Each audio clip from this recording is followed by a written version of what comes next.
Just a couple more days left of July, and it looks like things will settle down as far as storminess. Yeah, those thunderstorms, you probably heard the thunder out there too. We had a little bigger in the way of raindrops on the north side of Pocatello. That's that same storm that moved up to Idaho Falls just a moment ago. That's starting to trek a little bit up US 20 and making a beeline for Rexburg, what's left of it.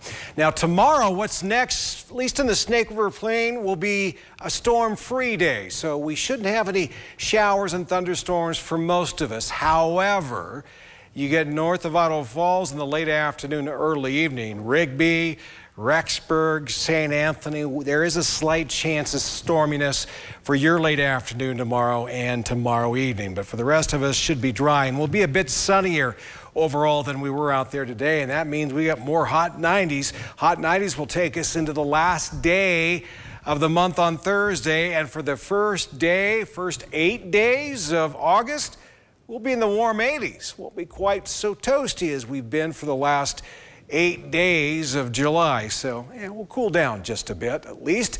What's next on the radar satellite map? You can see the clearing here over northern Utah into central Nevada. That's what's going to try to punch through East Idaho, most of East Idaho tomorrow. Now, as I mentioned, just north of Idaho Falls, we may see some pop-up showers in the Snake River Plain. There's about a 20% probability of that, so FYI. Farther north you go, though, up into the Island Park area, probably more likely you'll see the storms there, and even farther east into Wyoming. 58 will be your low for Pocatello overnight. For your Tuesday night, we'll call it mostly clear out there. A few more clouds around, lingering moisture from that thunderstorm we just had roar through just a bit ago. 50 for a low temperature in Idaho Falls tonight.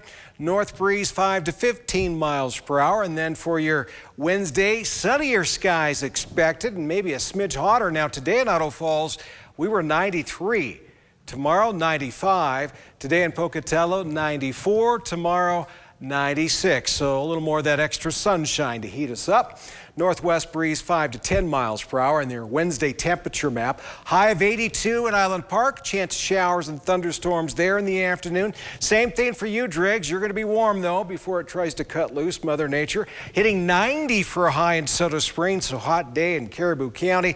94 expected in Malad City. And there's still chances of showers and thunderstorms in parts of the central mountains. I think Sun Valley will be pretty nice. More sunshine there than clouds. But you go up north around Salmon, could get a little stormy. There's that threat of moisture over in western Wyoming, and then it gets hot. Farther south you go, almost 100 degrees in Salt Lake City. Southeast Idaho Chevy dealer 7-day forecast, still hot for the last day of the month. Friday, first day of August, 88.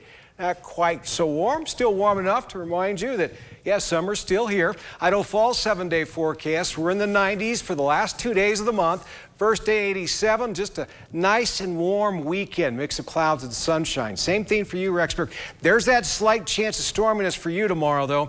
That 94, and then you may get cooled off by some rain. Blackwood, though, should stay dry. We got highs lower to mid-90s, and starting the new month a bit cooler. Teton area, chance of storminess tomorrow. And looks like our next chance of storminess will be the first possibility of storms for the month of August, and that will be on Saturday. And speaking of storms, there's a chance of showers and thunderstorms, not just for the last 2 days of July in the central mountains, but the first 3 days of August, which will take us into the weekend.